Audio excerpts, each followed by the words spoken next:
로마서 8장 1절. 그럼 이제 그리스도 예수 안에 있는 자에게는 결코 정죄함이 없나니 이는 그리스도 예수 안에 있는 생명의 성령의 법이 죄와 사망의 법에서 너를 해방하였습니다. 그러므로라고 하는 것은 앞에서 말한 대로 하나님의 의의 실현과 성질에 의한 결과를 말해주고 있습니다. 하나님의 의의 실현은 구속에 의한 믿음,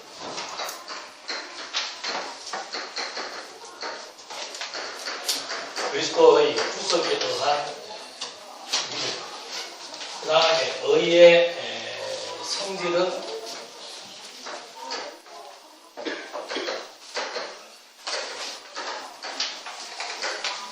영원한 생명, 의의 성질은 생명성을 의미합니다. 그리스도와 일체가 된 생명을 얻게 되었다. 그러므로 이제 세 번째가 의의 결과지. 이러한 결과를 이제 우리는 뭐라고 말해주는가? 그러므로라고 하는 것은 구속에 의한 믿음으로 말미암아 영원한 생명을 우리가 얻게 되었다. 그래서 그리스도와 일체적 생명을 유지하게 되었다. 그러므로 이렇게 된 사람들에게는 그 결과 첫 번째 뭐가 없다는 거예요? 정죄함이 없다.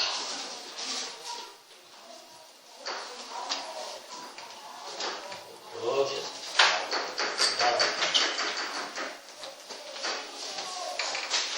이걸로 그걸로 사인으로 풀어놨습니다.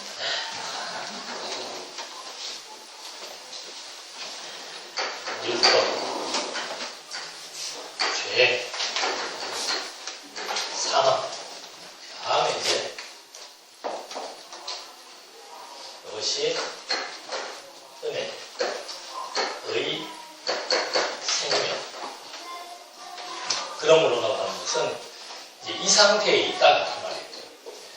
율법으로 말미암아 죄가 되고 죄인이 규명되어서 그 죄인의 결과는 사망에 이르는 이 상태에 있다가 우리가 지금 의롭다함을 얻게 됐는데 그것이 어떻게 얻게 되었는가? 그리스도의 구속에 의한 믿음으로 말미암아 여기에서 어떻게 됐다?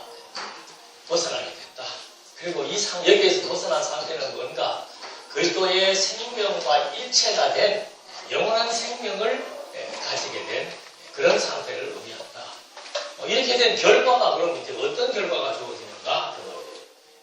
이렇게 이 상태에 있다가 그리스도의 구속을 믿게 해서 그리스도의 생명으로 우리를 그리스도와 지체가 되게 만든 그런 상태는 이제는 다시는 무엇이 없다. 죄를 정해서 사망에 이르게 하는 그런 거는 이제는 없다는 거예요. 한번 여기에서 벗어났으면은 이제 다시 일로 돌아가서 우리가 정죄로 말미암아 사망에 이르는 그런 상태로 우리는 이제는 유지되지. 이 상태하고 우리는 완전히 단절된 상태다. 이런 말을 또 잘못 해석을 해서 자 이제 우리는 이 상태가 되었으니까 우리에게 뭐가 없다? 정죄함이 없다. 그래서 아무도 내가 지금 범죄하고 할 때 나를 판단하거나 너 그렇게 하면 안 된다고 말할 수 있다 없다? 있어요 없어요? 없다고 생각을 하는 거예요. 이게 지금 우리 기독교인의 큰 혼란의 문제입니다. 이게 지금 성경이 어떤 상태를 얘기해 주고 있고 그 다음에 거기서 벗어났을 때의 어떤 상태는 어떤 것들에 의해서 또 우리가 자라게 되는지를 이거 양자를 같이 알아야 되는데 이거 얘기할 때 막 온갖 것을 다 집어넣어 버리는 거예요. 자 이제 한번 여기에서 벗어난 사람에게는 절단코 정죄함이 없다. 네가 날 지금 정죄하느냐? 내가 도둑질을 하든 교회 떠날 횡령을 하든 교회를 나오든지 말든지 내 맘대로 하는데 그게 신앙 양심의 자유라는 거 아니에요. 육체의 양심에 의한 소욕도 있고 신앙 양심에 의한 소욕도 있습니다. 어떻게 도둑질하는 것이 신앙 양심의 자유라고 얘기합니다.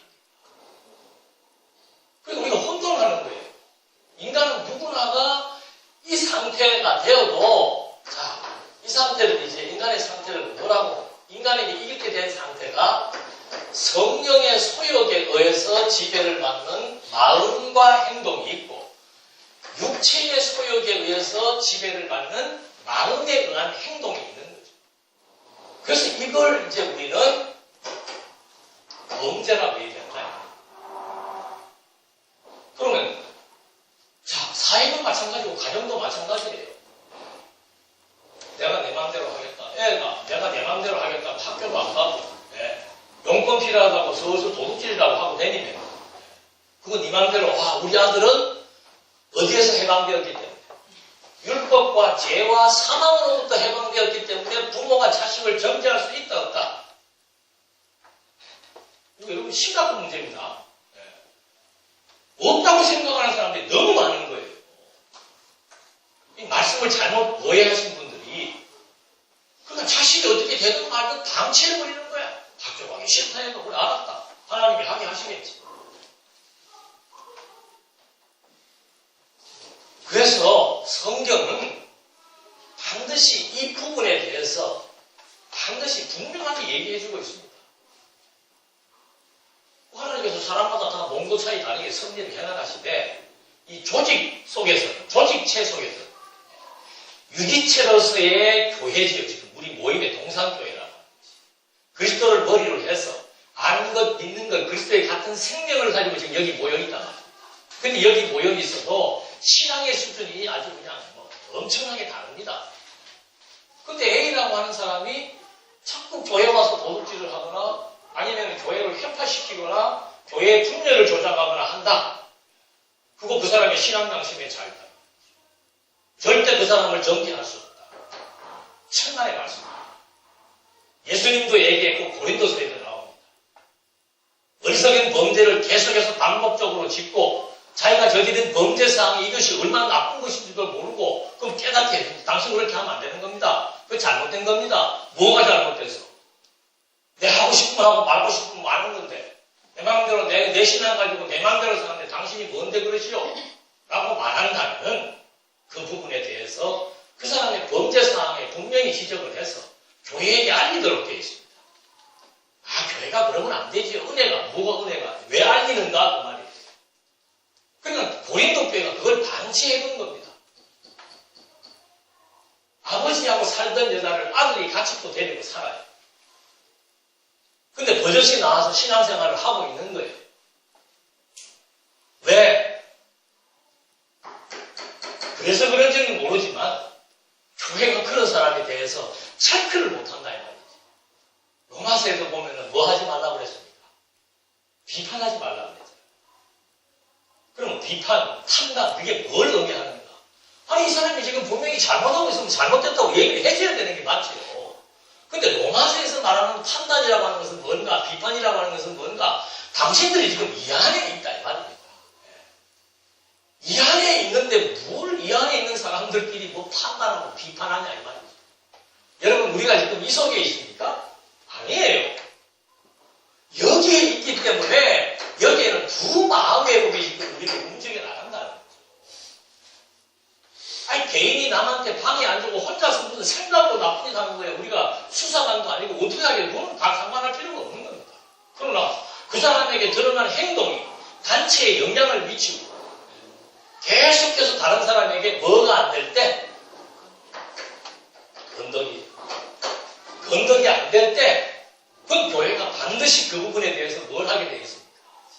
시비를 하게 되어 있습니다. 그걸 방치하는 교회가 나쁜 교회예요. 지금 우리 교회 한 분이 연보를 100만 원 하시는 분이 계신다. 근데 그분이 여자를 아내 말고 또 다른 여자를 데리고 산다. 그걸 지금 저도 알고 있고 장로님 몇 분이 알고 있어요. 근데 그분이 안 나오면 교회가 지금 운영이 안 됩니다. 그래서 전부 다 묵비권을 행사하고 모른 척하고 있는 거예요. 그건 말이 안 되는 소리예요. 그분을 불러다가, 당회가 불러다가 당신 어떻게 돈이 많다고 해서 그렇게 행동할 수 있냐. 나는 다른 사람보다 위장이 커가지고 밥을 많이 먹듯이 나는 한 여자 가지고 안 됩니다. 그럼 어떻게 해야 돼? 그 말도 일리가 있네. 한국 교회 많습니다. 그래. 목사들도 그런 목사들 많고요. 그럼 교회는 어떻게 해야 되는가?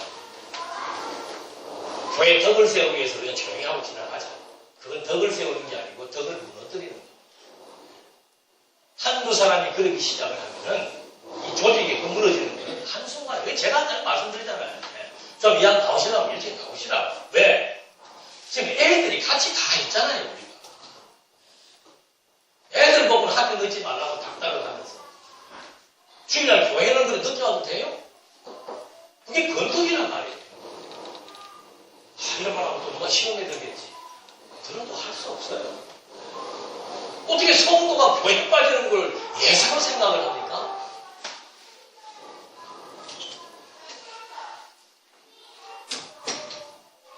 그건 여러분들에게 무슨 규범을 가지고 쭉오는 게 아니잖아요.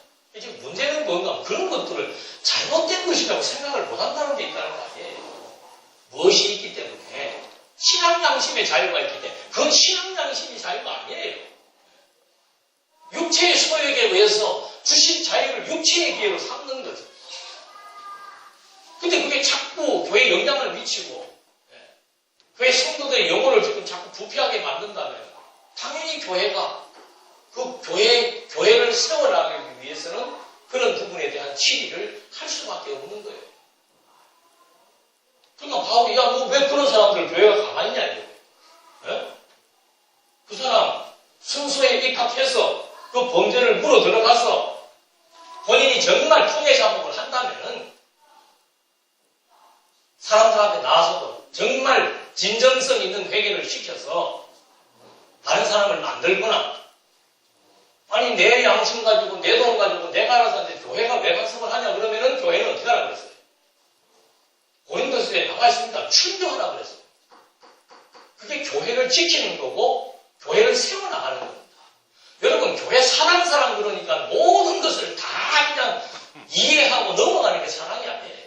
잘못된 것을 잘못됐다고 깨닫게 해주어서 돌이키게 하는 게 진정한 사랑이죠. 그래서 교회 밖으로 내보내라고 그래요. 왜? 나가가지고 본인이 깨닫고 정말 뉘우치고 돌아오면은 다행이고 풀택자라면은 나가서 어떻게 할 것이다. 한 명이 두 명 되고 두 명이 세 명 되고 자기 마음대로 하고 살다가 버림받을 수도 있다. 우리가 그 사람이 택자인지 불택자인지 알 수 없기 때문에 교회의 덕을 위해서 덕을 세우기 위해서는 그런 부분에 대해서 반드시 치리할 것을 성경은 말해주고 있는 거예요. 그래서 교회가 어떻게 가정도 질서가 있고 교회도 질서가 있고 사회도 질서가 있는 것처럼 교회가 어떤 조직을 갖다 놓고 질서를 지키게 하는 것이 아니고 진리의 말씀을 통해서 자꾸 깨닫게 하고 또 깨닫게 하는 것이 뭔가 내가 잘못하고 실수할 수 있잖아요. 그 부분에 대해 잘못하고 실수했다고 깨닫고 뉘우치고 돌이키게 하고 그게 교회가 사랑의 방식이에요. 근데 그걸 지금 그대로 방치해놔가지고 엉뚱한 짓을 하는 것도 교회는 사랑이니까 덮어야 된다고 그러고 덮는 건 본인이 잘못을 인정을 하고 회개하고 뉘우칠 때 덮는 거예요. 아무거나 덮는 게 아니에요. 자식도 버리는 것이고 교회도 버리는 거예요. 어느 누구라도 마찬가지입니다. 어느 누구나. 그래서 이런 말들이 정확하게 구분되지 않으면 정말 교회는 무질서해요. 그러니까 다른 교회에서들은 뭘 하고 강의를 할 수밖에 없는가 하면 당신 이렇게 하면 뭐 받는다? 벌 받는다라고 협박을 할 수밖에 없는 거예요. 저희는 협박은 무슨 그런 얘기 한 적이 있습니다. 그 얘기를 하는 게 아니에요. 기본적인 성도의 기본적인 생활이 무엇인 줄 알고 함께 순기능을 향해서 선한 뜻을 위해서 함께 힘을 모으고 가다가 약한 사람이 있으면 붙들어서 같이 가도록 하는 거지. 약한 사람, 제멋대로 하는 사람, 잘한다 하는 그것이 사랑이나 그것이 교회가 덕을 세워나가는 게 아니라는 말을 이 부분에서 정확히 우리가 좀 인지를 하고 넘어가야 되죠. 저도 이것 때문에 많은 혼란을 겪었습니다. 그래서 하나님이 이번에 로마서 할 때는 이걸 확 내 눈에 보여줘가지고 이거구나. 그래서 지금 정죄, 결단코 정죄함이 없다라고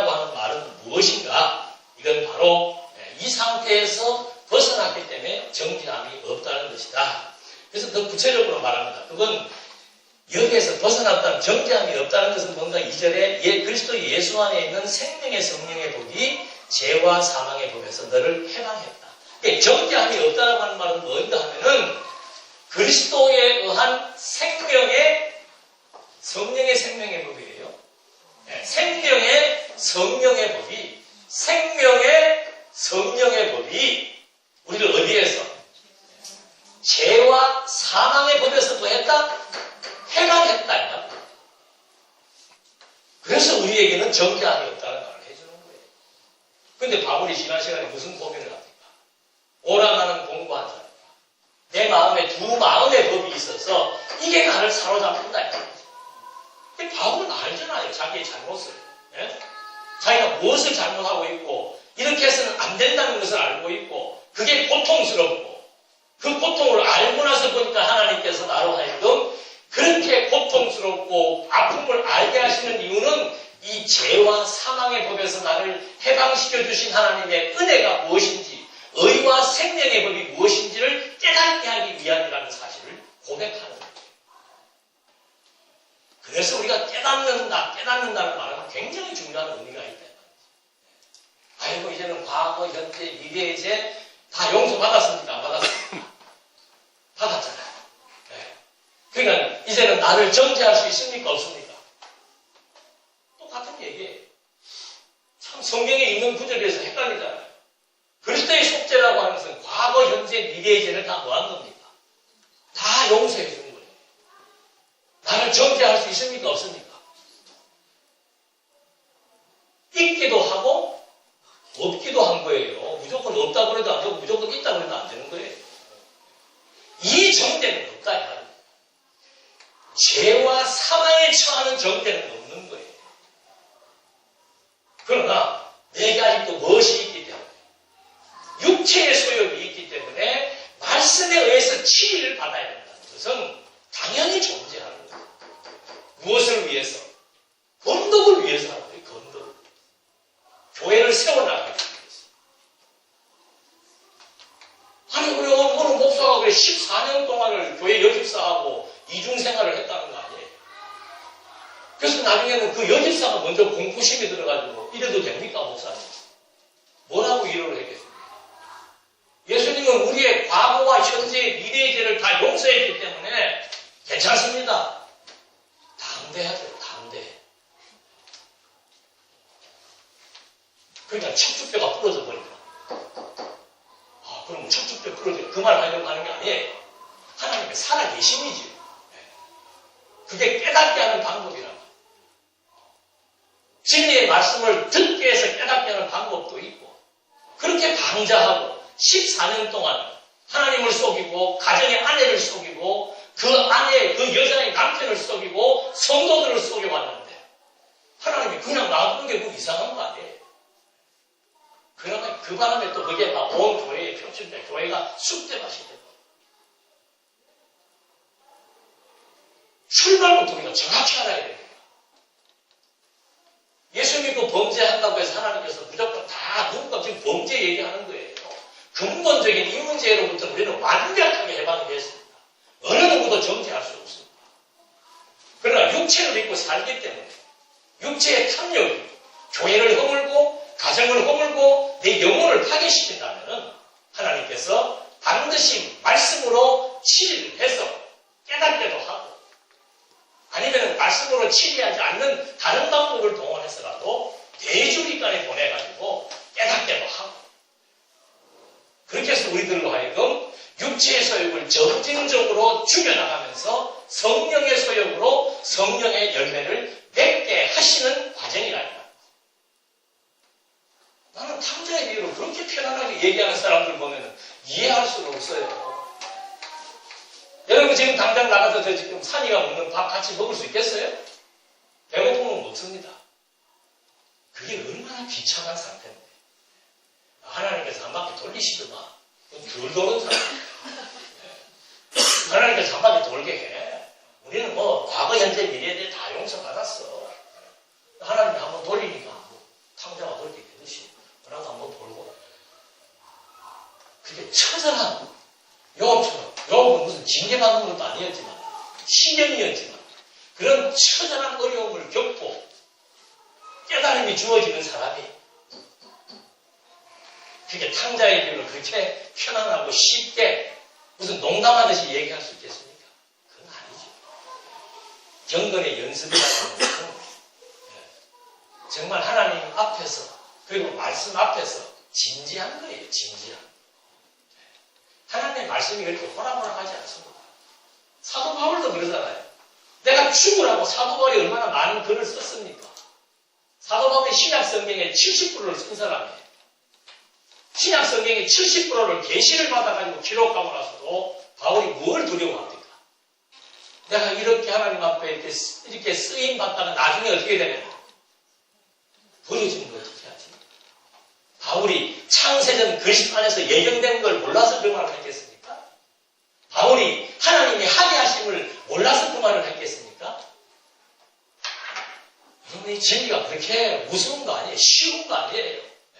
한 말씀 한 말씀이 하나님의 말씀 앞에서 우리를 복종시켜 나가는 이 정말 중요한 과정입니다. 진정성 있는 과정이에요. 신앙생활을 한다는 거죠. 하루에 눈을 뜨고 하루를 사는 것도 진정성이 있고 진지한 삶을 사는 것이고 말씀을 듣고 살아가는 것 역시도 이게 지금 이론적인 지식 체득하는 거 아니에요. 정말 이 말씀의 내용들을 통해서 하나님을 발견하고 그 하나님의 그 은혜와 의와 생명의 역사 앞에서 진지하고 숙연하고 진정성 있게 변화되어 가는 그것이 성도의 생활이다. 어디 거기서 무슨 하나님이 하게 하셔야 하지. 하나님이 하게 하셔야 하겠죠. 하세요. 마음대로 하시고 싶은 대로 하시라고 하죠. 하나님이 하게 하셔야 하니까. 나는 그런 말 하면 꼭 내가 얘기해요. 자식이 그 불구덩이를 뛰어가는 난로가 지금 시뻘건 난로로 2살짜리가 걸어가고 있는데 하나님이 어떻게 하시는가 보자 하는 부모가 있습니까? 없습니까? 이론적으로는 있다는 거 아니에요. 하나님의 뜻이면 난로로 가다 돌아올 것이고 하나님의 뜻이 아니면 어떻게 되는 거예요? 난로로 갈 것이고 이런 거 한번 토론 한번 해볼까요? 2살짜리 아기가 시뻘건 난로를 향해서 가는데 하나님의 뜻대로 된다고 바라보는 것은 운명론이에요. 지금 하나님께서 우리를 무엇으로 준 겁니까? 그 자녀의 부모로서의 사명을 맡겨준 거예요. 부모는 자녀를 양육할 수 있는 그런 하나님의 허락하신 기능적 역할을 가지고 있단 말이에요. 당연히 지금 자식이 위험에 빠져 있으면 부모는 그 자식을 위험으로부터 보호하도록 하나님께서 부모에게 사명을 주시는 거예요. 그게 하나님께서 부모를 통해서 자식을 양육하도록 하게 하시는 거라는 거예요. 근데 과정을 다 빼버려요. 과정 다 빼버리고 결론적인 얘기만 하는 거예요. 하나님이 하시는 거예요.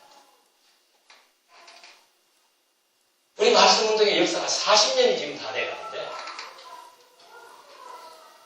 끝이 이렇게 되는 이유가 뭔가 곰곰하게 생각해봐야죠. 곰곰하게. 왜 이럴까 이거였지? 나는 말씀을 가르치는 은사를 주었으면 반드시 사명이 있고 가르치는 은사를 주어서 그 일을 할 수 있도록 그런 사람들을 말씀을 가르치는 일을 할 수 있도록 조직이라는 걸 통해서 그런 사람을 세워나갑니다. 바울이 디모데에게 안수해요. 회에서 말씀을 가르치고자 하는 그런 집단 속에서 그런 사람이 말씀을 가르칠 수 있는지 없는지를 거기에서 판단해서 하나님이 이 사람에게 말씀 가르치는 은사를 분명히 주었구나. 맞습니다. 우리 같이 일을 합시다라고 함께 해 나가는 거지. 내가 하고 싶은 대로 나가서 내가 한다고 해서 참 또 거기에 또 그렇게 또 몰려다니는 것도 보면 나 이해가 안 가고 다 지멋대로 살지. 학교는 뭐하러 다니고 직장은 뭐하러 다녀요? 다 내 하고 싶은 대로 하고. 하나님의 뜻에 종속되어 있는 게 자유예요. 내 마음대로 하는 것은 육체의 기회라. 육체의 기회. 근데 두 마음이 있잖아. 이게 성령에 속한 마음인지 육체에 속한 마음인지를 모른다면 육체의 소욕이 현저하게 다르다고 했습니다. 비슷하면 구분하기 힘들죠. 비슷하면. 이거는 뭐 세상 놈은해도 알 수 있을 정도로 아주 현저하게 다른데 육체의 소욕과 성령의 소욕. 근데 왜 육체의 소욕을 하나님이 다 하시죠. 다. 나를 여기에 자꾸 빠뜨리는 것은 나로 하여금 육체에 매여 살다가 그것이 아니라고 하는 것을 깨닫고 돌이키게 하시는 분도 있고, 바울처럼 바울의 두려움이 그거 아니에요. 내가 평생을 주를 위해 살았는데 어느 한순간 하나님이 돌려버리면 아니 하나님에 대한 선택받지 못한 사람도, 제가 그러잖아요. 선택받지 못한 사람도 기독교를 위해서 헌신하는 사람 부지기 있습니다. 엄청나게 많아요. 종교학 교수가 하나님을 안 믿어도 기독교에 대한 교리에 대해서 저보다 훨씬 해박하게 진술하는 사람들이 엄청나게 많이 있습니다. 여러분, 이론이 곧 신앙이 아니에요.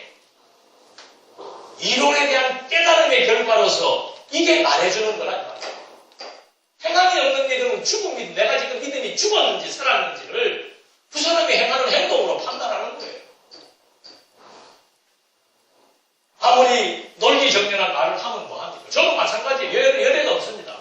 아무리 논리정연한 말을 하면 어떻고, 아무리 대단한 업적을 남기는 글을 쓰면 뭐합니까? 탐욕이 발동해가지고 하나님의 교회가 무너지는 것을 보고 미소를 짓는다면 그건 아니죠.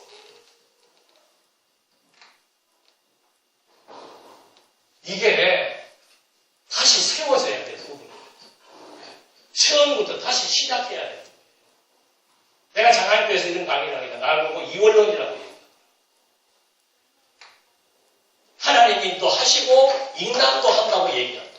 이게 지금 하나님도 하고 인간도 한다는 얘기를 여러분 들리십니까? 그렇다면 얘기해 주세요. 내가 또 보충 설명을 해드릴게요. 하나님께서 육체의 소욕을 발동시켜서 육체의 열매를 맺게도 하는데 이것만 하는 이것도 하시죠. 이렇게 했을 때의 결과와 의미를 지금 말씀드리는 거예요. 어떻게 하나님의 사람을 그렇게 막 육체의 노예가 되어 살게 하는데, 사랑하는 자라면 여기 지금 이 결과는 여기에서 연결해서 벗어난 결과는 정죄함이 없을 뿐만 아니고 하나님의 자녀가 되는 거예요. 자녀가. 어떻게 부모가 자녀가 지금 엉뚱한 짓을 하고 있는데 잘한다고 할 부모가 어디가 있습니까? 똑같은 거예요. 하나님의 자녀로서 그리스도의 유전인자를 뿌렸으면 이제는 그리스도의 유전인자를 자라도록 섭리해 나가시는 거죠. 자, 그게 성도의 성화가 됩니다. 그래서 우리가 무슨 두려움에 의해서 어떤 규범에 의해서 행동하는 건 아니에요. 이것이 좋다는 걸 알아야 되죠. 성령의 소욕이 내 마음을 지배할 때 내가 행복하고 자유롭고 평안함을 알고 그것이 너무 좋으니까 이 가치를 지금 추구하고 싶은 마음을 하나님이 주셔서 이쪽을 방향으로 해서 살아가게 하신다는 얘기를 지금 드립니다. 이게 순기능적인 하나님의 학이 하십니다. 역기능적인 하나님의 학이. 우리에게는 누구나 육체 소욕이 다 있습니다. 그래서 그 육체의 소욕에 빠져서 실수하게 하고 범죄하면서 중요한 것은 깨달음입니다. 깨달음.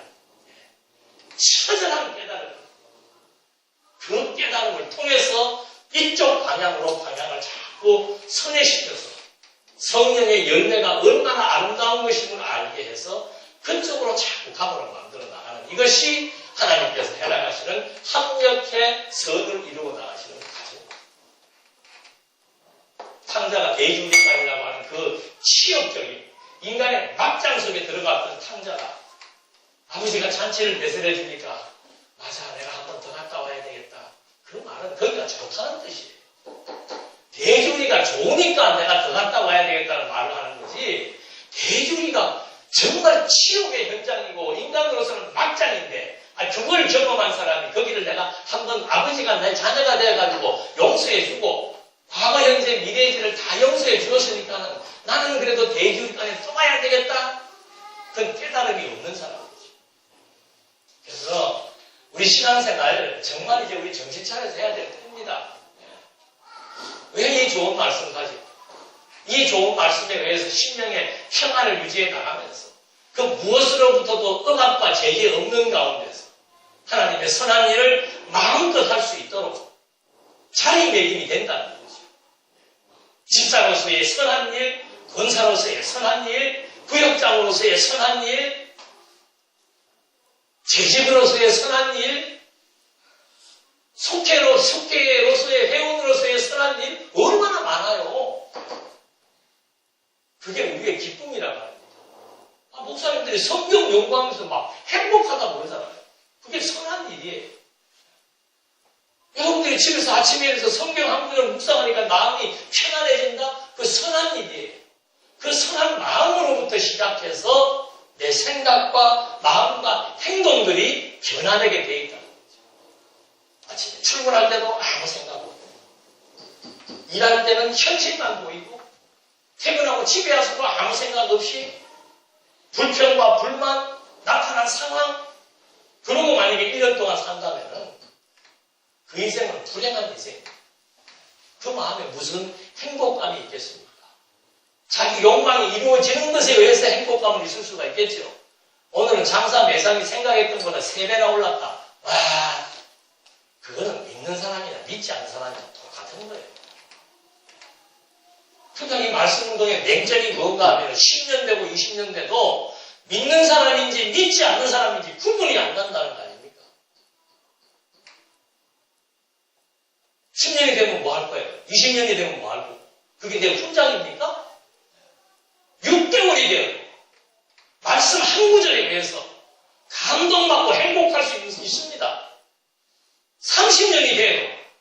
연수만 길지 하나님의 말씀이 나를 지배하지 않을 때는 늘 며느리에 빠져가지고 왔다 갔다 사는 건지 안 사는 건지 하나님을 믿는 건지 안 믿는 건지. 그래서 그런 분들은 여기가 안 맞다는 얘기를 해드리는 거예요. 그런 교회는 많아요. 왔다 갔다 하면서도 행복을 찾을 교회가 많다. 주일날 설교 한 15분 20분에 끝내고 찬송을 불러도 뭐 이러면 늘어지잖아요. 이게 스트레스 팍팍 풀리죠. 그래서 지금 여기다가 밴드 갖다 놓는 거 아니에요. 아마 우리도 그거 하고 싶은 사람도 있을지도 몰라. 우리도 좀 합시다.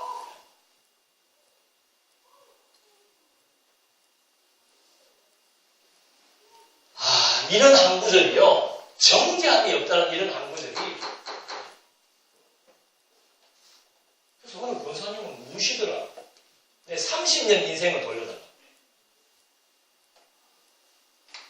진리의 말씀을 곡해해가지고 내가 30년 동안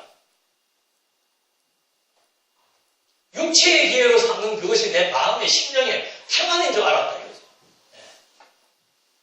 내 육신의 소욕대로 내 하고 싶은 대로 하고 살았던 그것이 나는 그게 지금 그게 성령의 소욕으로 선한 일인 줄 착각했다. 내 30년 인생 돌려달라고 무시더라.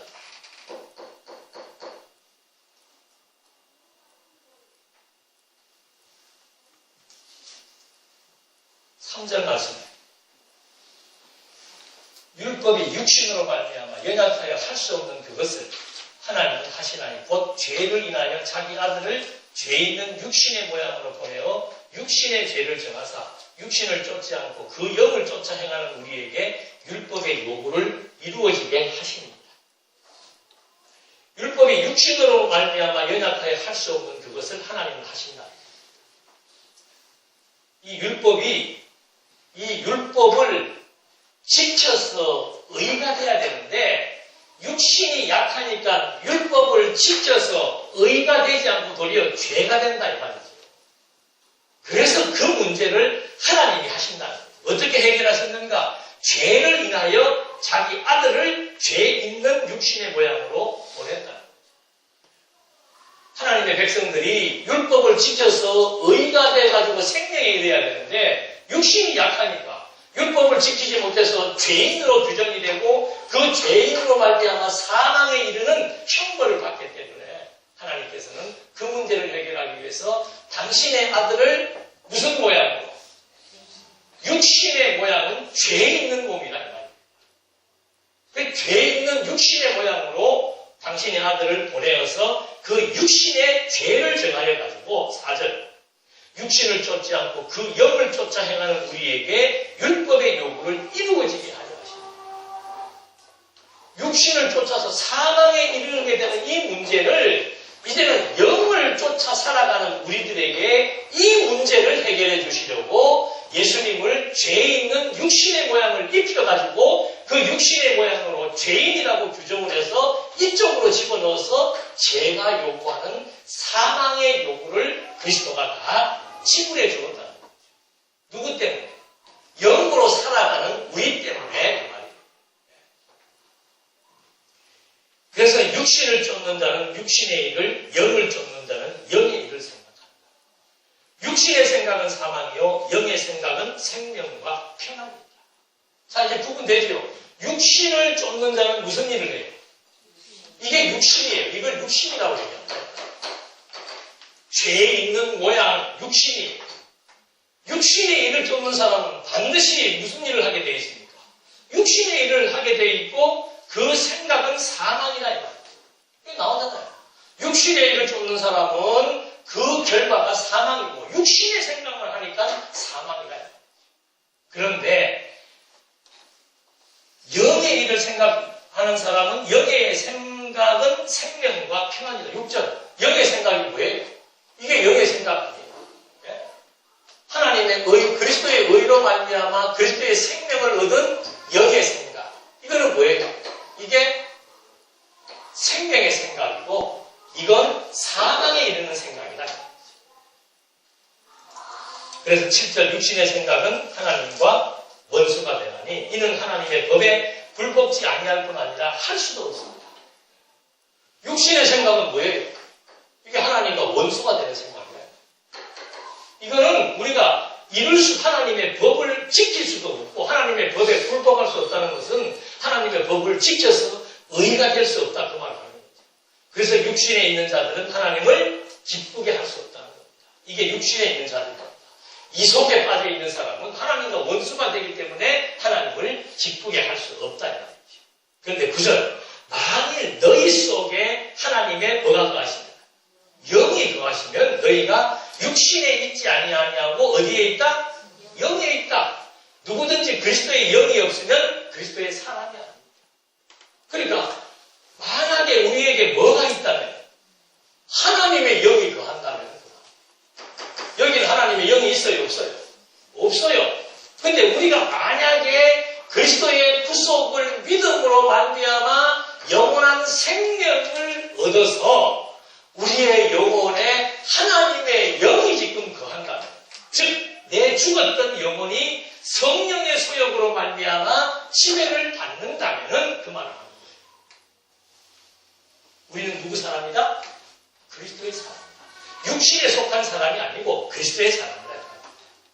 또 그리스도께서 너희 안에 계시면 몸은 죄로 인하여 죽은 것이나 영은 의를 인하여 산 것이다. 자, 이 말은 뭐예요? 이거 11절. 네? 맞아요? 10절. 그리스도께서 너희 안에 계시면. 자, 지금 이거는 그리스도께서 우리 안에 계신 상태죠. 여기는 그리스도가 우리 안에 계시지 않은 상태고. 그리스도가 우리 안에 계신 상태에서는 뭐라고 얘기하는가 하면은 몸은 죄로 인하여 죽은 것이나 영은 의를 인하여 산 것이다. 이 몸은 여기서 말하는 몸은 이걸 말합니다. 이거는 이제 죄의 싹스를 지불한 것이다. 죄를 안 짓는다 그 말이 아니에요. 죄의 싹스를 여기에서 지금 앞에서 설명했잖아요. 하나님이 그리스도를 육있는 모양으로 죄를 정하여 보내가지고 죄의 싹진 사망의 문제를 해결해서 여기 있던 우리들에게 생명을 주었고 이 생명을 주었다는 것은 그리스도의 영이 우리에게 들어와서 우리가 그리스도의 사람이 되었다.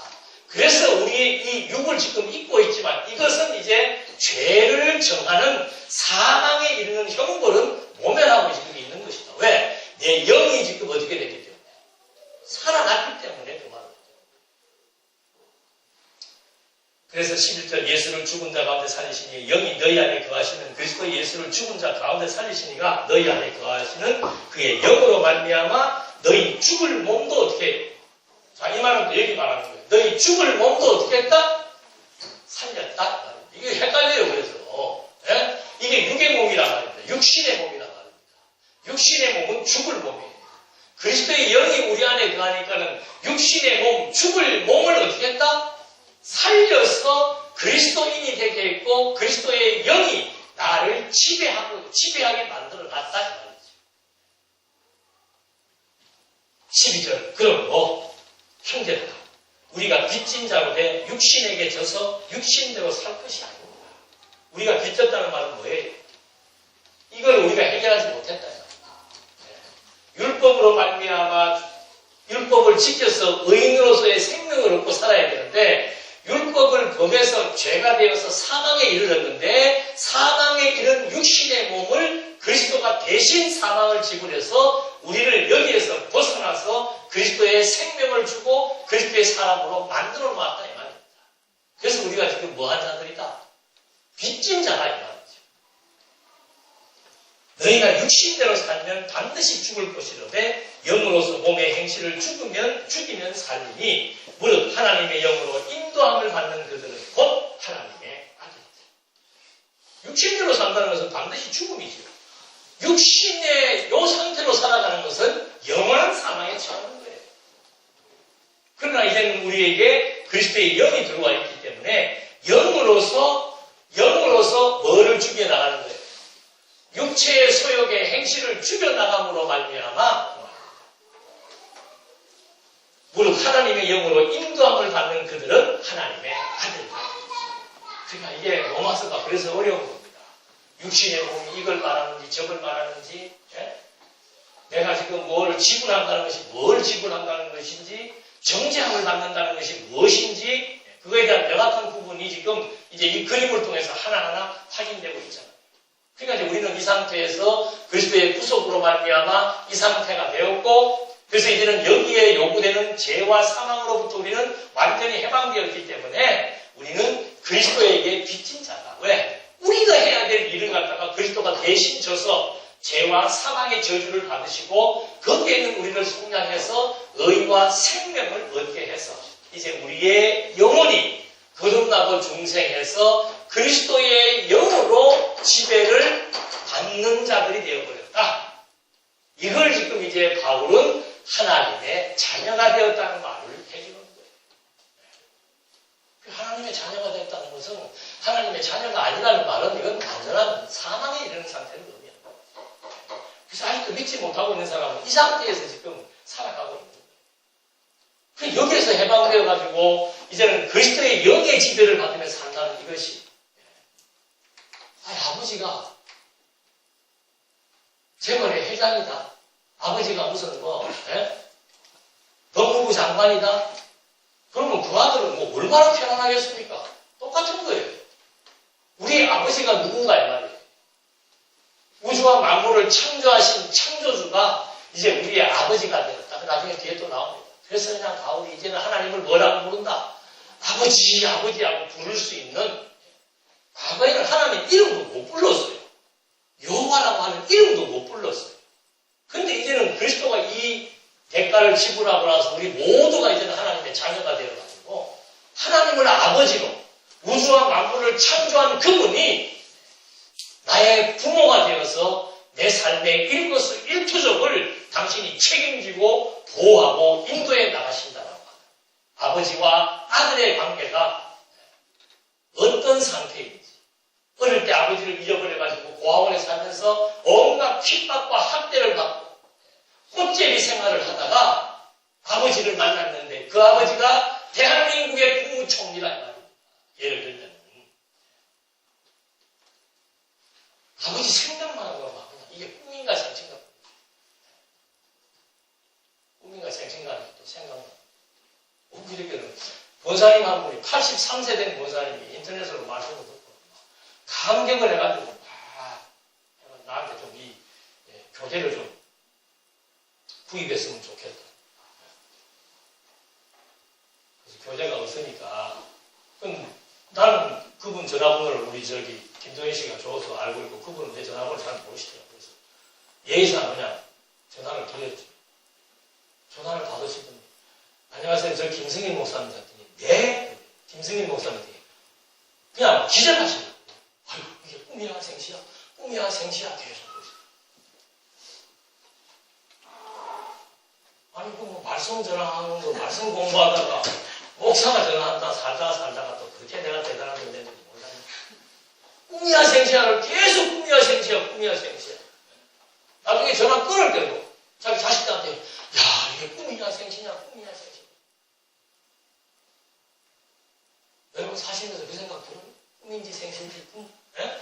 하나님의 자녀가 되어가지고 이게 내가 지금 꿈인지 생신지. 꽃제비 시절을 잊어버렸어요. 꽃제비 시절을 잊어버렸어요. 깨달음이 없어서. 내가 지금 육신의 옷을 입고 살면서 아직도 내 속에는 죄의 소용이, 아직도 나는 어리석고 무지한 생각으로 탐욕의 노예가 되어 살고 있음에도 불구하고 이 상태는 이 상태예요. 이 상태인데 지금 그리스도의 영이 나한테 들어와가지고 나를 하나님의 자녀로, 하나님의 아들로 인정한 그것 때문에 똑같은 육의 몸을 입고 있음에도 불구하고 저주를 받지 않고 형벌을 받지 않고 총리 대신 아버지의 보호를 받으면서 온갖 좋은 것을 다 누리면서 산다. 꿈이냐 생시냐. 네? 꿈이냐 생시냐. 그러니 우리 신앙 양심이 얼마나 지금 화인 맞아 있습니까? 피폐해져 있습니까? 이 상태를 좋은 상태를 좋은 것으로 보고 나는 뭐 선택해. 너도 선택. 하나님이 다 하게 하셔야 합니다. 그 말은 너무도 중요한 말이죠. 그 말이 너무도 많은 영혼을 피폐하게 만들어 놓으면 나한테 쓰기도 싫어.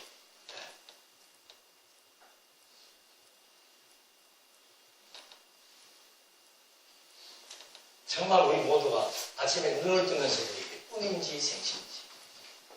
그래서 이 상태를 알게 하려고 하나님께서 2장으로부터 그냥 3장으로부터 이 상태가 어떤 지옥의 상태인지, 인간의 탐욕이 우리의 영혼을 얼마나 고통으로 집어넣는지, 인간이 얼마나 사악하고 고압스러운 존재인지, 그거를 막 낱낱이 다 보여주잖아요.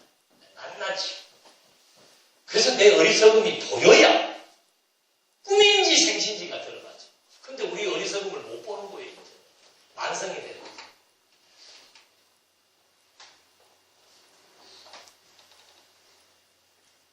몇 절까지? 14절까지.